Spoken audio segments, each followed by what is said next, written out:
zvako chikufaira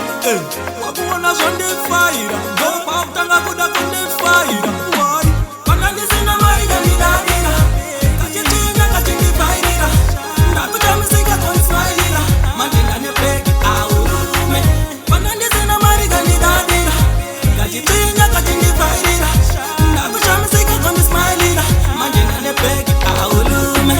skiri rako mugato vakuziva vese paunodarika vanokuchiva wakadanana nakina pamwe nanapita skiri rako iri remujolo hamuna kwanosvika iwe naita mari asi chaunoda chete imari manje uchafira mafufu segonzo zvirwere ihoko kana ndisina mari kandidadira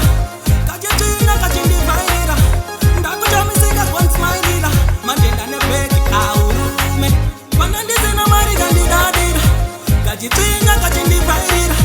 ndakuchamisika kondismailira manje ndane bhegi aulume manje kare agare ari kare wakandiona ndisina mare ukandisiya chiti ndiri rombe zvino ndakufamba nebhizautare ndakurarama imwe life mudenga fanike kaiti chatsvaka imwe wifi life yava bright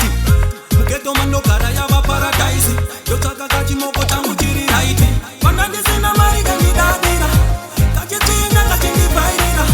ndakuchamisika konsmailira manje ndane bhegi aulume kana ndisina mari kandidadira kachitinga kachindifairira ndakuchamisika kondismailira manje ndane bhegi aulume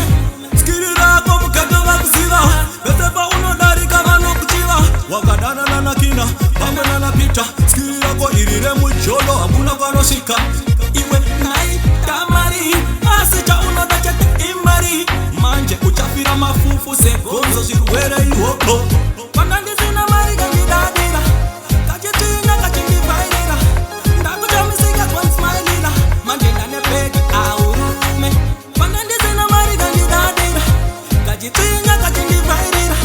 ndakuchamisika kondismailira manje ndane bhegi aulume manje kare agare ari kare wakandiona ndisina mare ukandisiya chiti ndiri rombe zvino ndakufamba nebhizautare